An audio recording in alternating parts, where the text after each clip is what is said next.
Hey guys, it's Nikki with FM99. I'm here with Leigh of Pop Evil. How are you doing? I'm doing really good. Just trying to get through these tough times for sure. Yeah, it is definitely one of those strange things that we will be talking about to our grandchildren someday. I have no doubt. Yeah, your audio is breaking up again. Is it? Is that any better? Talk again. Is that better? No, it's like shuddering. Huh. I wonder. Hold on, let me do this. Is it better now? Same. Huh, we were good for a minute. It was working. It was working. I know. I can kind of understand what you're saying though. If you want to try. Okay. All right. Um, Oh wait, I can hear you now. you can hear me now? Okay. Perfect. Okay, we're All right. good. I'm not going to move. Yeah, you're good. No worries. Okay. Um, so you guys were supposed to be on tour last Right. year. Um, obviously that didn't work out. Had the tour started when everything kind of shut down in the world?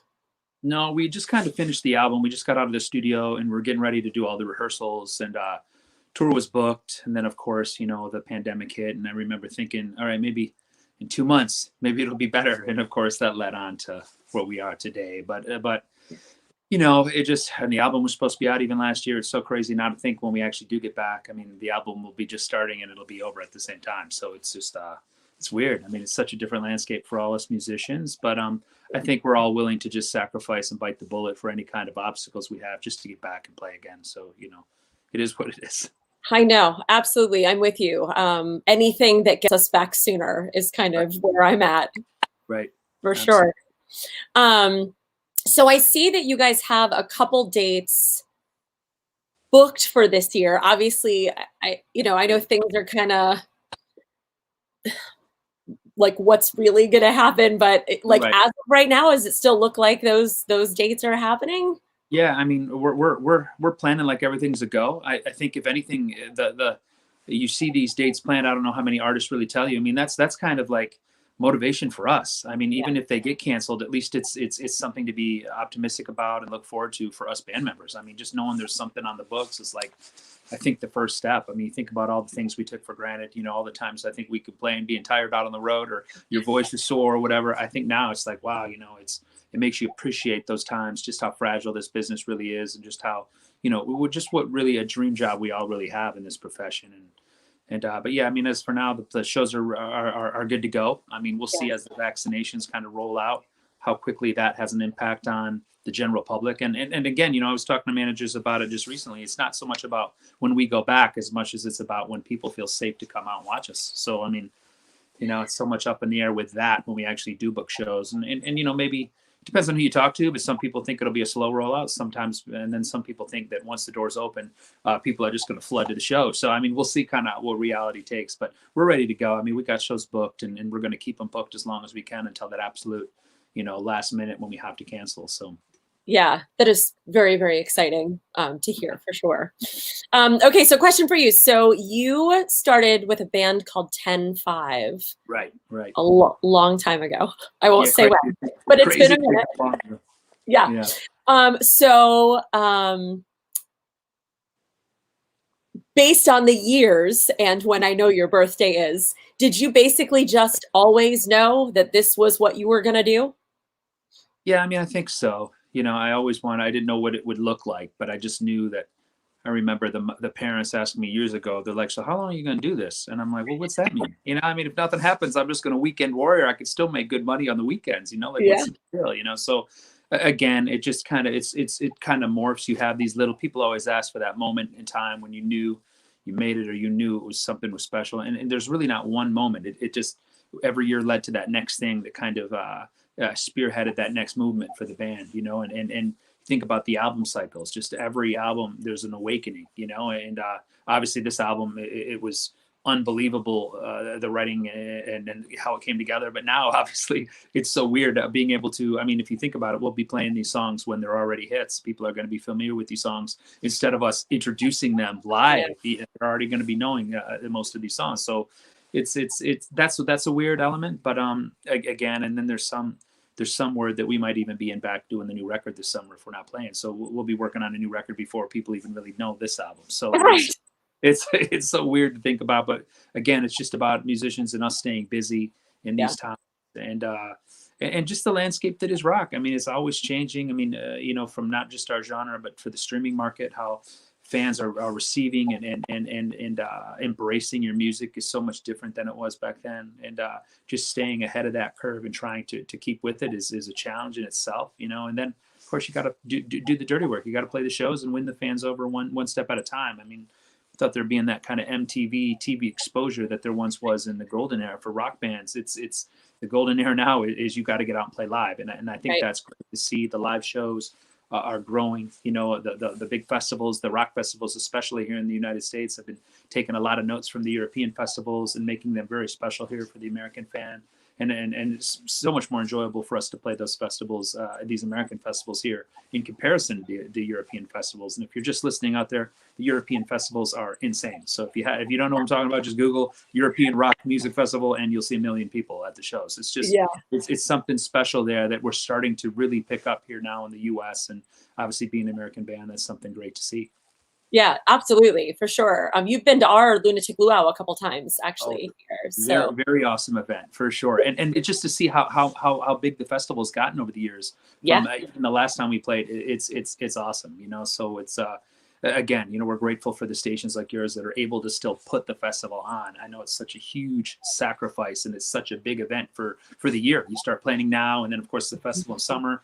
And just so much stress and pressure that the station and the PDs and the MDs and all the internal people, the DJs, put together to make that event happen with your community, with your fan base. It's again, being a radio band, it's something that we definitely don't take for granted. We're so grateful for all the hard work that people like you do behind the scenes to put those shows on. And like I said, not just from the national festival, the little pop festivals that really, when you ask bands what's our favorite time about the touring cycle, and it's those little summer festivals, especially those radio ones, because they obviously they're festivals, so they're way cool, but they give you that kind of they're the things that show the band how successful your band's been or how your band's growing. When you can really see those people in the masses come together and sing your songs, that you're having an impact. So I can't thank you enough for all those long restless nights to put on the luau every year. It's an awesome event. It is a great event. Yeah, I'm crossing my fingers that it'll happen this year for sure. Yes. So the band name, Pop Evil. Yes. Where did it come from? Well, I think in when we were starting to really pick up steam, that was when pop culture was really starting to push the rock genre out, and pop was evil to us. We were rockers and metalheads, and even it was alt rock at the time. We just wanted to have real instrumentation, and we believed in getting those buddies in your garage and taking on the world, from your parents' garage to Madison Square Garden. I mean, heck yeah. I haven't been able to do Madison Square Garden yet, but there's still time. But again, it was just about kind of a reminder. We needed a name, especially coming out of West Michigan, that's not really known for their rock and roll. It was something that needed to spearhead some momentum for us. We needed that kind of reminder to wake up in the morning and what we were fighting for. I mean, Pop Evil was the mission statement. It was like, if pop's evil, we got to remind them that rock is here to stay and we're not going nowhere. And it's kind of how it arrived. Pop was always the evil word, and we were going to fight for what we believed in, and that was rock and metal. So here we are. I love that. Facebook question from Dave: what Michigan rock bands were an influence on you? Oh man, there was a lot. I think that you can't grow up in this state without having, and especially in my era, and not been influenced by Kid Rock and Eminem. And I think that's why you get songs like Trenches, even Work. There's always that challenge for us to just, okay, what are people listening to? Well, how do we put a rock spin on that? And then we, a lot of my celebrity athlete friends, they always are like, nah, I'm always pushing the band on them or pushing more rock on them. And they're like, nah, man, I listen to this hip hop. I'm like, come on, dude. Like, what about rock too? You don't want to get motivated before your game with some rock? Right. So, taking some influences for some of the music that they always like and spin on me, a song like Work came about, we wanted to fine, I'll give you some modern day influence, but we're still going to put guitars all through the chorus. We're still going to make you want to rock and remind people that, especially the younger generation, that to pick up a guitar, man, pick up an instrument. Don't just play a guitar on your cell phone thinking that's, how to play a guitar. Like, there's something that I think is very life worthy about being able to play an instrument and play an instrument for other people. You know, it's a huge gift. And I think that, you know, I think at this point in our career, there's an element of wanting to give back to that next generation and remind them that, you know, there's nothing wrong with being able to play real instruments and learning it the hard way. That's it's discipline. You know, it took us a long time to be able to play, and now I don't think we get to play enough because you're so on to the next and the next tour, and all you do is play your hits over and over and over. So it's a little bit different. And I think this break has been great for me to get back. I remember the managers called and they were like, "Hey, you got to start playing some acoustic guitar, some of these things." I'm like, man, I haven't played in years. It's been so long. So, you know, to be able to pick up the guitar again and play these songs, kind of, I like to call it campfire versions. We are from Michigan, so there's a lot of great got a lot of great lake, beach and campfire moments. I love it. So it's been great to kind of get back to the roots and figure out how you are. So when we do come back, I think there's going to be a great different vibe from us musicians. Hopefully most of us to again appreciate those fans. You know, I mean, you know, you think about those times when maybe it wasn't as packed, or, you know, it wasn't as it wasn't as this, you know, and it just, I think you're going to really appreciate, because again, when we come back, it might only be 10 to 100 people in the room, you know what I mean? Because they might spread out people, and I think we would welcome that. Obviously, who cares? We just want to play. But it'll be interesting to see how that changes, and even the VIP, how that kind of evolves, you know, with fans early on. How's that? How are we going to all do that? And obviously, we want to still give hugs and be able to tell our fans we love them. And Definitely. I know most of us musicians aren't afraid to die to do that. So I mean, but you know, we do want to be safe, and we want to be safe for our fan base. And there will have to be some precautions, I think, when we get started again. But hopefully, like I said, these vaccines coming along, we'll be back to somewhat normal, at least by next year, full strength. So hopefully we get to taste a little bit of that here in 2021.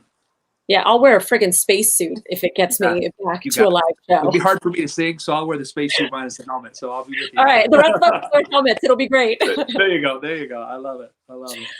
Connie on Facebook, she said, "Do most of the songs you write have personal meaning?" I mean, yeah, a lot of times I think they start out with just what motivates me, you know, and I think that fans don't always realize that this business is tough, you know, and there's a lot of competition and a lot of great bands, and to find your place in all that madness is tough, and sometimes it's easier some year, the next year it's back to being tough again. So you got to kind of find ways to motivate you and find your place and strength inside, and you know, a lot of that, yeah, I guess you do see, you know, with those songs like Breathe Again, you know, Work, even, you know, those songs, and even Let the Chaos Reign, the 3 that we dropped on this new album.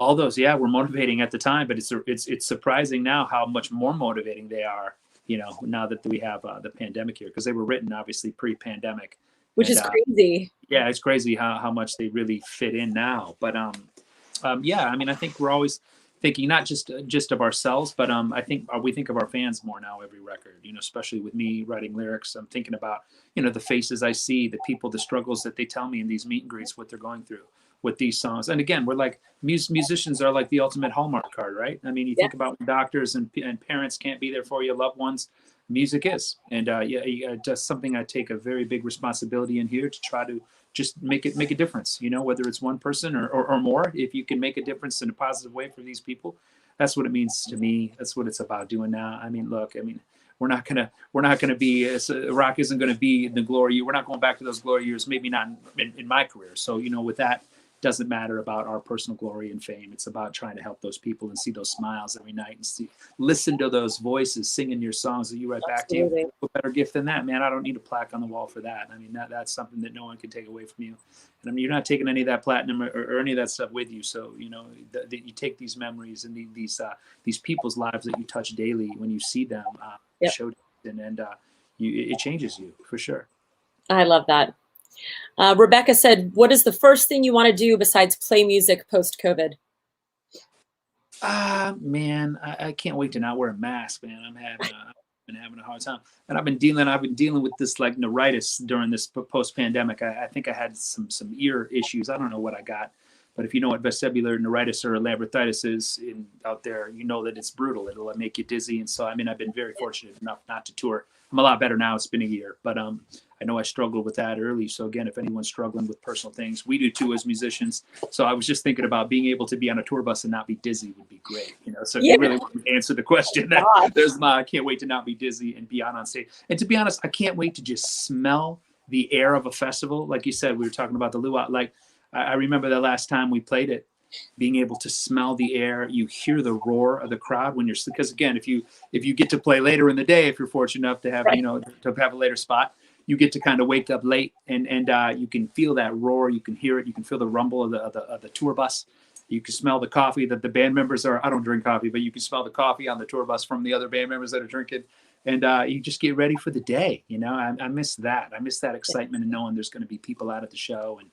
And you know, I think that's the true reality of it. But again, anything else normal in life that I've been missing too, I've been able to do it. So it's been great to have that time, you know, with your family and friends and recharge.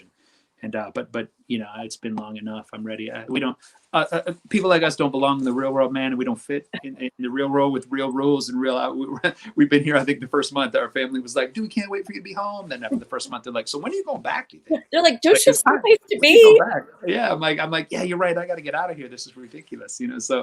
So you know, it'll be interesting to see. Again, I haven't been thinking about it as much because, you know, the more you think about it, it stresses you out and bums you out. You know, just kind of just living in the moment now, trying to just keep up with the protocols.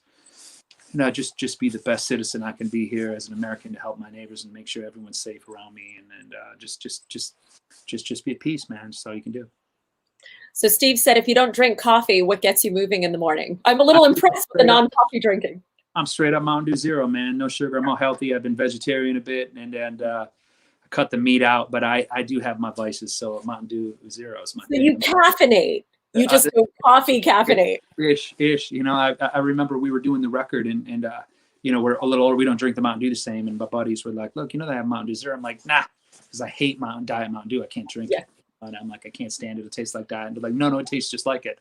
And then we were like, really? So we tried it and we loved it. So I'm like, man, it just tastes like Mountain Dew. So I can't even drink real Mountain Dew now. So that's my glitch. I can't be perfect, right? I got to have some glitch. And soda's always, since I was a kid, I think I never drank water or milk. It was always Peppy. We called it Peppy. And, you know, mom had the Peppy in the sippy cup. So you know, I've been drinking soda since, or in Michigan, we call it pop. So I've been drinking pop since I was a kid. So that's my crutch, man. Mountain Dew Zero. Your vice. So that's I remember on the tour manager, I'm texting him during this break. I'm like, look, get on the rider, Mountain Dew Zero. That's it. So, that's all I want. So you don't, as the fans, you don't have to bring me Mountain Dew Zero next time you see me, because I'll probably be into something different by that time. It might be Sprite Zero. You never know. That's right. It's not. Who knows? Who knows? So you started doing some acoustic stuff. Yeah. And you even played some acoustic shows, right? Sure. Was it beginning of last year? Yeah. My ears are all screwed up.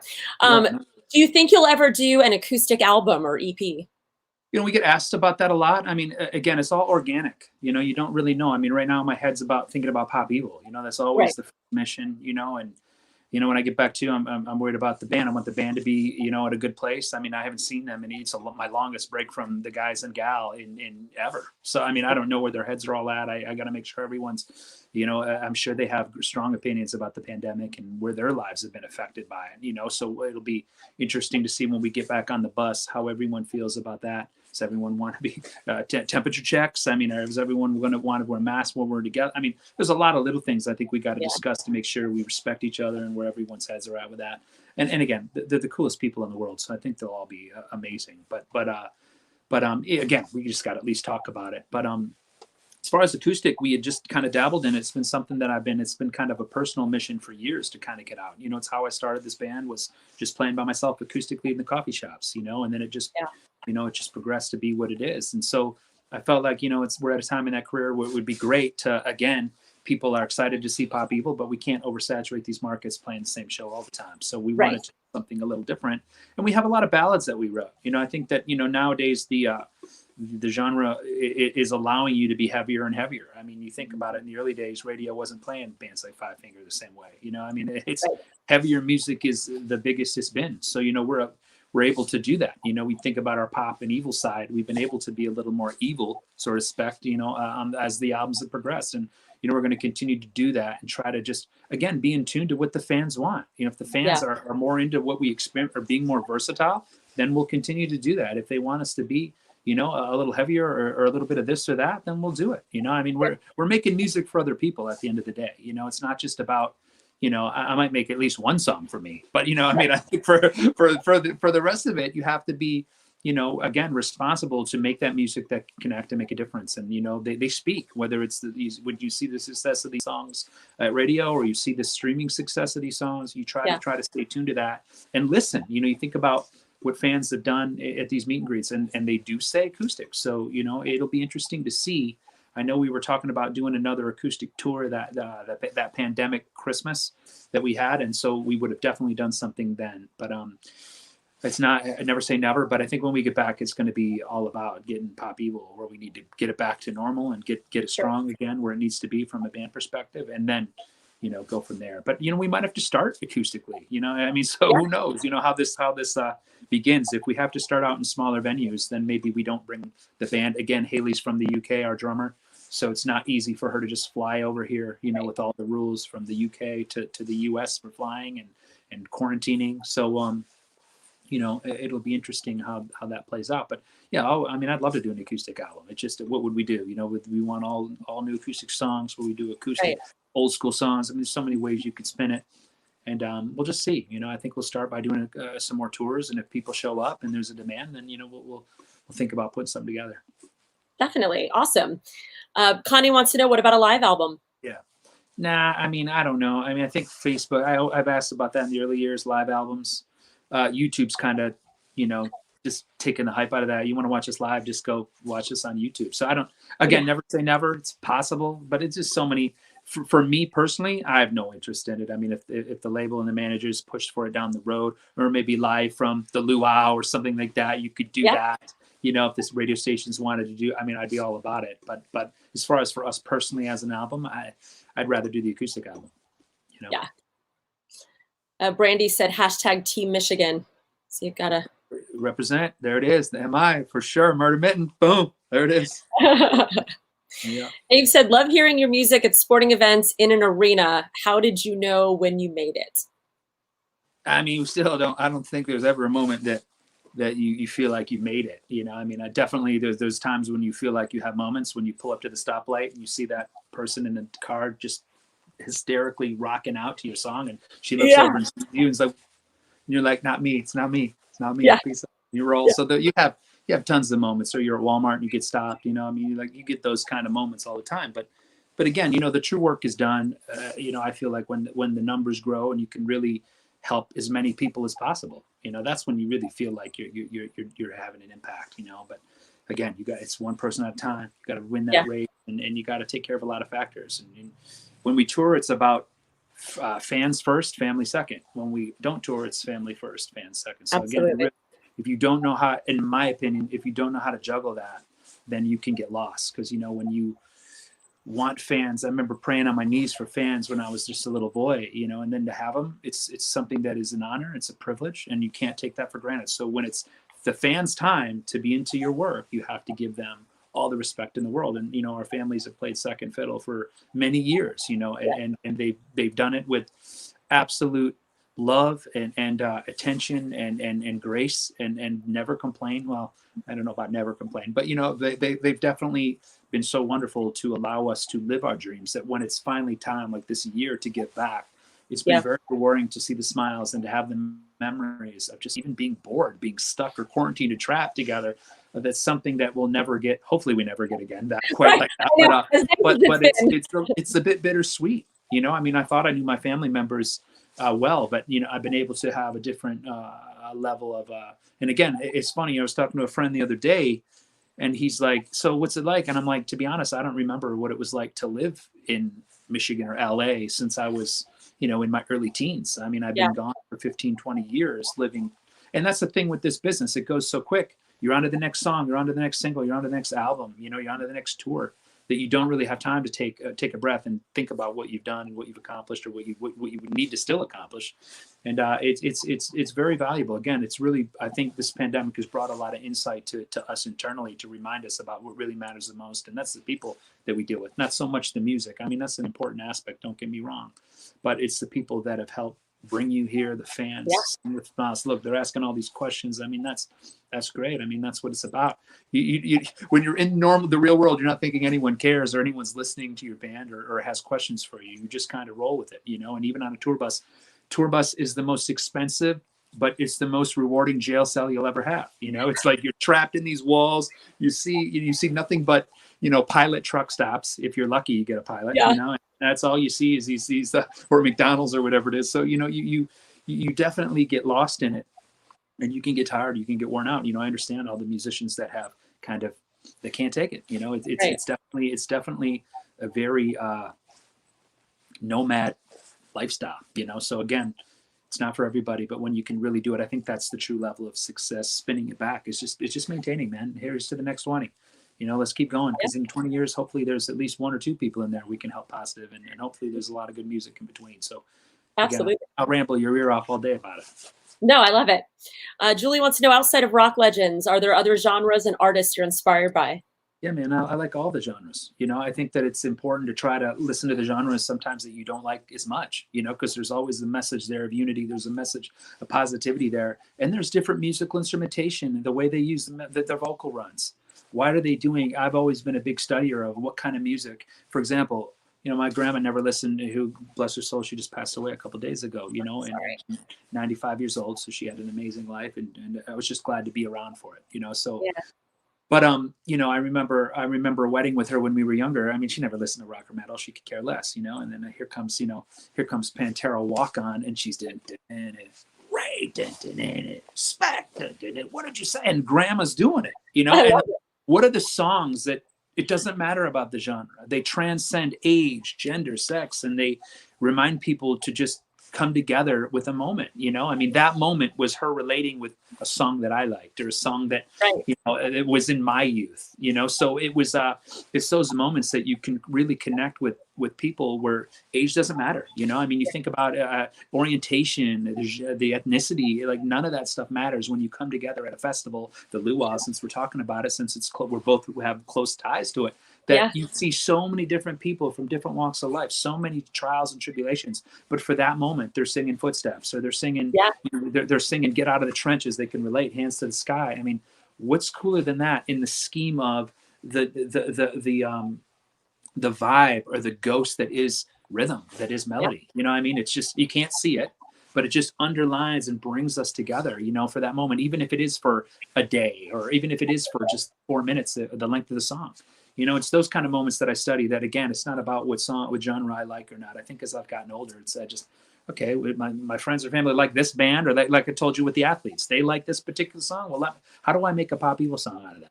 I love it. Make a pop Evil song, you know. And again, you know, I think that the more fans that they hear they hear us talk about it, the more they'd be willing to, you know, embrace it. But, you know, rock and metalheads are tough. They are. It's the reason why we are probably still rooted in our own. It's kind of like that cereal. I like to, because again, I'm from Michigan, Cereal City, you know, capital. But it's like that Fruit Loops we've been eating since we were a kid. Are we going to go get the Multi-Meal brand for $1 cheaper at Walmart? Heck no, man. I'm going to buy the bird, because the bird's on the box.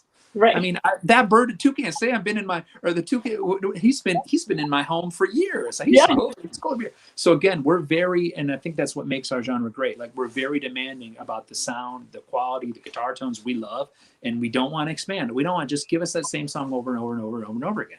And that's okay, but it's, for a musician, you want to grow and expand your writing ability. Like, if I just was writing the same song all the time, I mean, you know, I don't know how much fun that is. You know, I mean, it's like, how many times can we play Trenches in the set? It's already in the set list. You're going to hear it. You know, we're going to play it. So again, it's that challenge in that line you walk, that we still are trying to listen to our fans, but at the same time, we want to challenge them to maybe, you know, write a song that they don't know they might like. You know, and again, it's been great to see throughout our career, you know, those songs that, again, might not always fit the stereotypical rock band, but people come and they love, and they make their own. And that's the thing, like, right, once the song becomes a part of your history or your lifeline, it's not even about being rock or metal or hip hop or country. It is your song.